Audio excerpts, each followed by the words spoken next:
Hey guys, welcome back to the College Predictor Week 11 College Football Predictions. And today we're filming in front of my fish because we're about to leave them for about 2 weeks as we go on our annual college football trip. This is our third year doing it, and we're going to be visiting 4 new stadiums that we've never been to before. And I'll be revealing the first stadium and the first game we'll be going to soon. So stay on your toes so you can see that. Today's shoutouts are going to be interesting because these are teams that are bowl eligible, but no one thought they would. We're going to start off with the Boston College Eagles out of the ACC. They are sitting at a very surprising 6-3 record, which is the same record as Miami and a better record than Clemson. And they almost beat Florida State, so I think Boston College is a very sneaky, good team. Our next team is the Rutgers Scarlet Knights.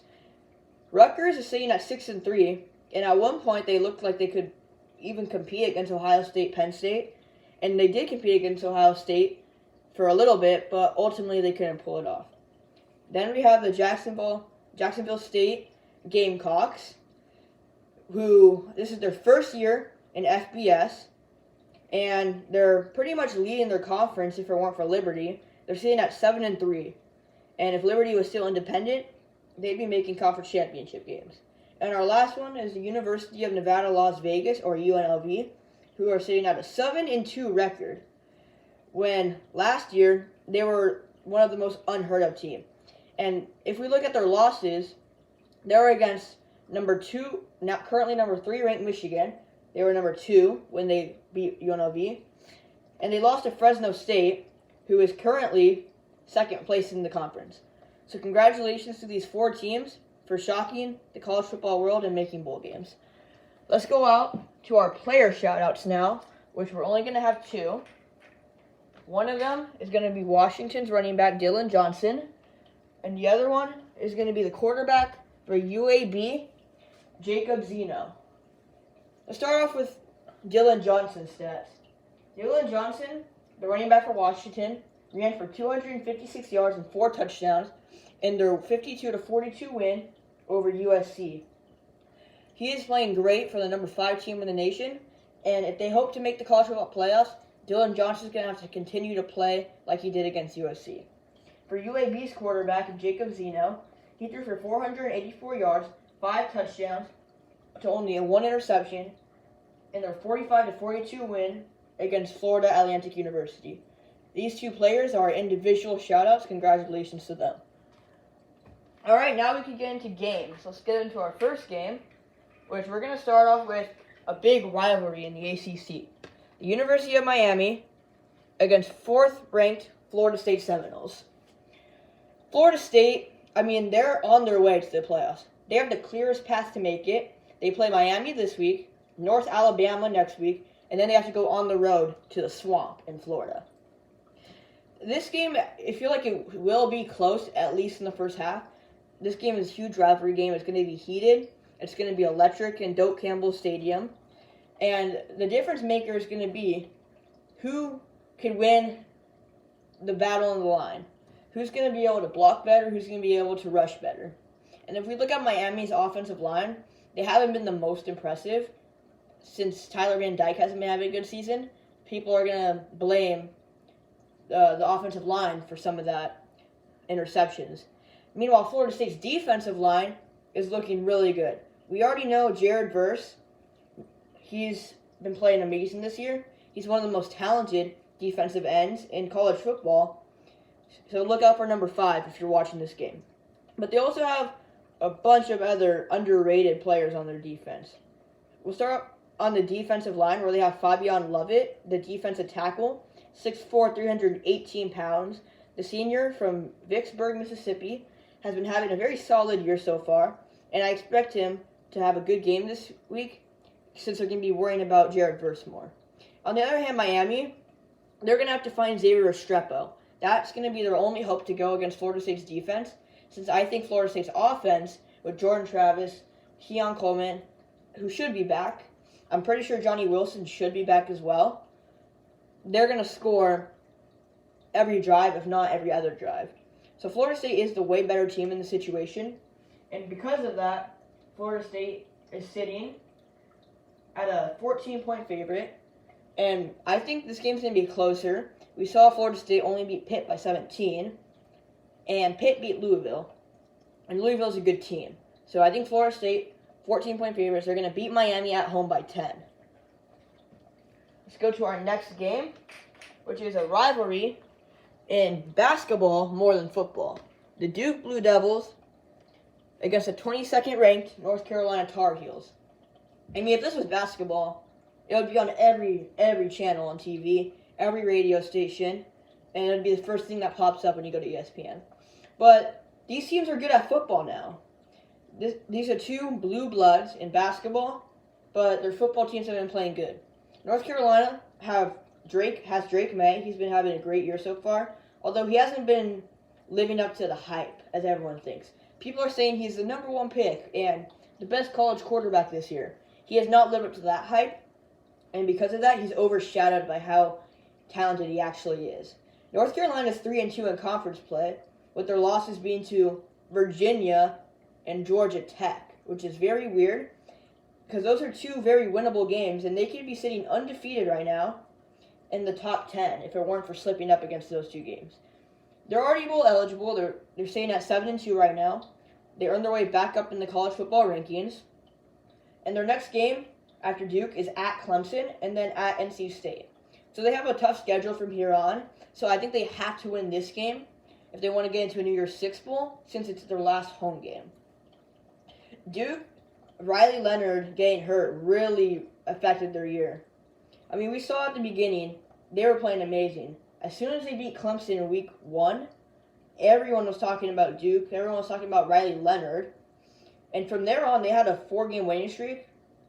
They lost to Notre Dame, and then they beat North Carolina State. But then they had to play the two top team in the ACC, Florida State and Louisville. So Duke's schedule has been tough, and they're still sitting at 6-3, so I don't know why no one's talking about them anymore. But Riley Leonard not being 100%, in fact, I don't even think he's going to play this game, is a real problem for Duke. Meanwhile, North Carolina, they are healthy. They have a good offense. Their defense, if they step up, they're going to be fine in this game, which I think their defense will. And because of that, North Carolina, 14-point favorite, are going to win this game by 11. Let's go to our next game, which is going to be between the West Virginia Mountaineers and the Oklahoma Sooners. Now, before we talk about the game, let's talk about Oklahoma. I mean, they were 5th ranked in the country. They just beat Texas. Oklahoma's doing great. Next thing you know, they lose back-to-back games. They lose to Kansas, and they lose to Oklahoma State. And they almost lost to UCF the week before. So I don't think I can trust Oklahoma to win this game against West Virginia. Because they only beat UCF, a newbie, in the Big 12 at home. Meanwhile, West Virginia is already bowl eligible, and they're staying at 6-3. Meanwhile, UCF's 4-5. So I can't trust Oklahoma anymore. And they still have talent. I mean, they still have Dylan Gabriel, Nick Anderson. I mean, they're still a good team, but they pulled off their best Oklahoma impression by choking when it matters the most. So Oklahoma, this is another year where they've disappointed their entire fan base, including myself. I'm one of their fans. And West Virginia, they have a good resume. They lost at Penn State. They lost to Oklahoma State. And their other loss was at Houston, which I believe they should have won that game, but it was close. That was the game that ended in a Hail Mary. So I would be confident to say Oklahoma's going to win this game. But I'm actually going to say West Virginia, as 11.5-point underdogs, upsets Oklahoma by 3. Let's go to our next game, which is between two very different Pac-12 teams. Arizona, who jumped up in the playoff rankings, against Colorado, who's the most overrated college football team of all time. I mean, we're looking at the situation these two teams are in. Arizona, 6-3, 21st in the playoff rankings. Colorado, sitting at 4-5, nowhere to be seen anywhere. They're 4-5, not even a winning record, and they're 4th in the Pac-12. In fact, they're tied for last. 4th worst. Colorado, they started their season off hot. They beat TCU, who was ranked at the time. No one expected them to. They beat Nebraska. But as soon as that game against Colorado State showed up, and I watched that game, seeing how they played, I knew their next games were not going to be fun. Then they proceeded to lose to two top 10 teams at the time, Oregon, USC. Then they lost to Stanford, UCLA, and Oregon State. So their losses have been against pretty good teams besides Stanford, which kind of overshadows the overrated part of Colorado. But will their defense be able to step up against Noah Fifita, who's been doing a great job as the fill-in quarterback for the Arizona Wildcats? I mean, Travis Hunter, I expect him to have a good game, but it can't just be him on the defense. There's got to be other players that step up, and I think Arizona has a more talented offense than Colorado defense. So I think this is going to be an offensive shootout in the Pac-12. I'm going to say Colorado at home. They're going to have a good chance. But based off how they've played at home against ranked teams, I can't pick them confidently. So I'm picking Arizona as 10.5-point favorites to win this game by 3. I think it'll at least be close. Let's go to our next game, which is between two teams that are good but very defensive. Rutgers against the 23rd ranked team in the nation, the Iowa Hawkeyes. 22nd. Iowa, they won a game without having the ball in the other team's territory. How is that possible? I think their offense is horrible. They shouldn't, because they have a Michigan quarterback who led them to a playoff against Georgia. Cade McNamara has not been playing as good as he did at Michigan, which I kind of see why they replaced him with J.J. McCarthy in Michigan. Meanwhile, Rutgers, on the other hand, if they want to trash talk Iowa, it better be about defense, because they could not talk on offense. They could have beat Ohio State if it weren't for their offense. We saw their defense hold them to 7 points in the first half. When does that happen against Ohio State? Their offense, on the other hand, is turning balls over in the red zone, and they're kicking field goals on the 1-yard line. You cannot do that if you want to beat ranked teams. I think Rutgers, they're going to have a good game. It's going to be a very run-heavy game with Gavin Wimsatt, who's a dual-threat quarterback, 225. He's a junior. He's a big-body quarterback. And I think Iowa's going to need to get run support from their DBs. So, Cooper DeJean, I think they're going to fill him in as a sub-linebacker, almost, like a coverage linebacker, more than the strong safety this game. And at home, Iowa against Rutgers, this game's most likely going to end 14-7. So I'm picking Iowa in this game at home as 1-point favorites to win this game by 7. I actually think it will be 14-7 in the final score. Let's go to our next game between two ranked SEC teams. Tennessee Volunteers, Missouri Tigers. These teams are very good, and they're both overshadowed by their losses. Tennessee to Florida, Missouri to Georgia. Those are their big losses.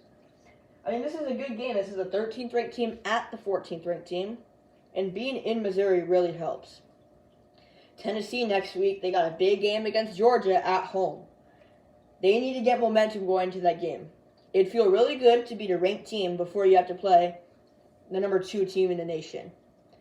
So Tennessee, I'm going to say this is a must-win game for them if they want to keep their season on track to make a big bowl game. Meanwhile, on the other hand, Missouri, they're still a great team. I don't get why, if you lose one game to a really high-ranked team in Georgia, you get overshadowed. Yes, I know Missouri has 2 losses, and their other one was against LSU. So they've lost to 2 really good teams. So their resume is amazing.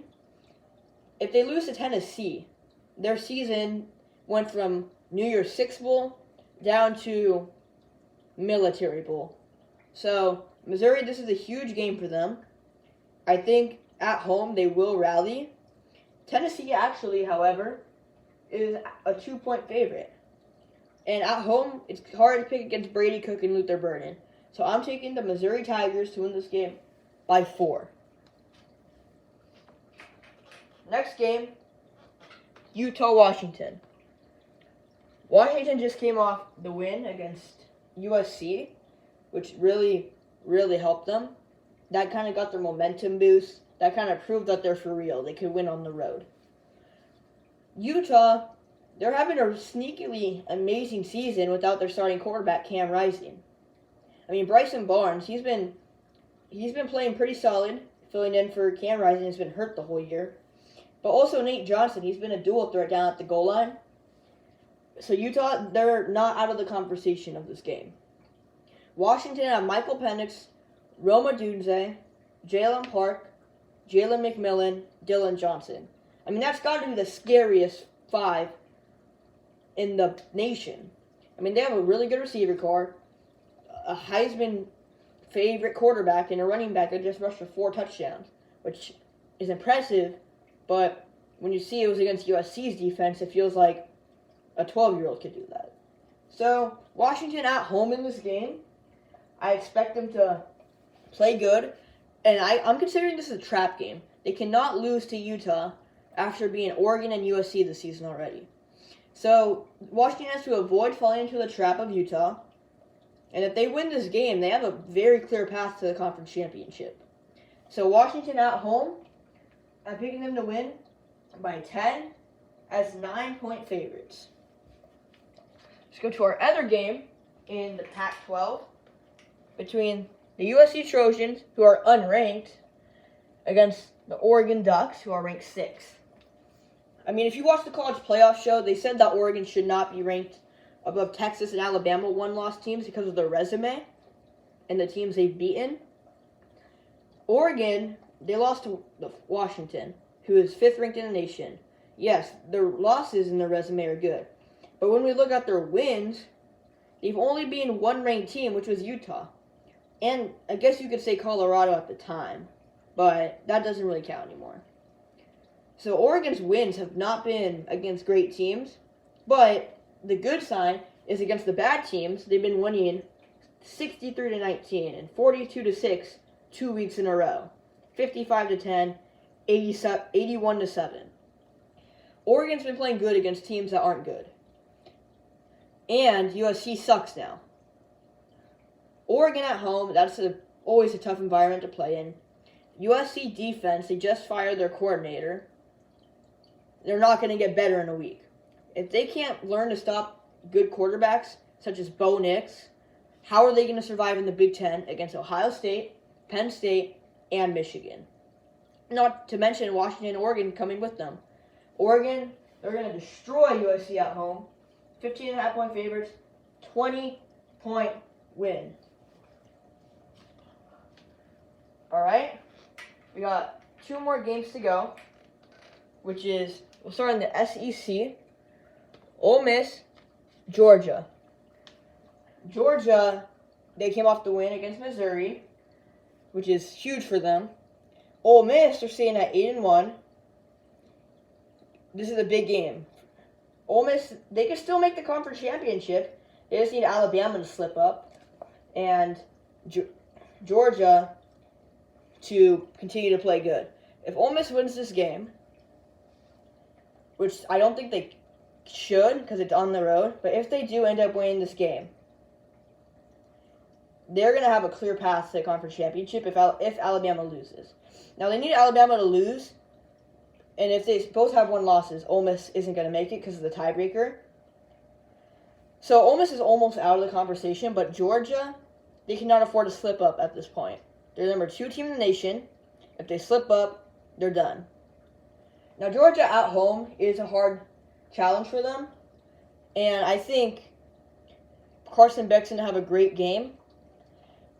So I'm going to say Georgia at home is going to win this game, but I expect Jackson Dart and Trey Harris to compete. So I think Georgia in this game, as 11-point favorites, is going to win this game by 14. And for our final game in the Big Ten, this is a huge game because both these teams still have a great chance to make the Big Ten championship. The Michigan Wolverines against the Penn State Nittany Lions. Now, this is Michigan's first test. They have not played anyone this year. Meanwhile, Penn State have played West Virginia and Ohio State. So this is a real test for Michigan, especially knowing the fact that if they lose this game, they're going to need some help to make the Big Ten championship. Meanwhile, Penn State, if they win this game and Michigan wins their game against Ohio State, we have a 3-way tie. And I think Michigan, they're coming in this game as, oh, they're going to destroy Penn State. Let's look at their wins. East Carolina, UNLV, Bowling Green, Nebraska, Rutgers, Minnesota, Indiana, Michigan State, and Purdue. One of those teams, out of all of those, is a Power 5 team that's bowl eligible. Yes, UNLV is bowl eligible. You can't expect them to beat Michigan.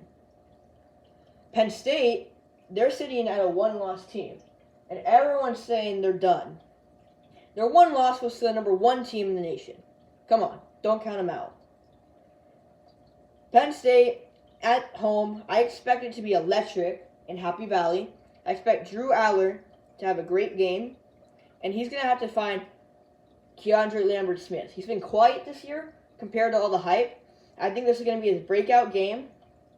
Penn State at home, it's always a hard time environment to win. And I still don't get how Michigan's a 4-point favorite since they haven't played anyone. Give me the Penn State Nittany Lions to upset Michigan by a field goal, and they're going to rush the field. Alright, thank you for watching this video. If you enjoyed it, make sure to stay tuned for the next following weeks where I'll be filming from the other side of the country in some big college football games. So stay tuned if you want to see where they're at, what my picks are going to be, and who's playing. So until then, I'll see you in week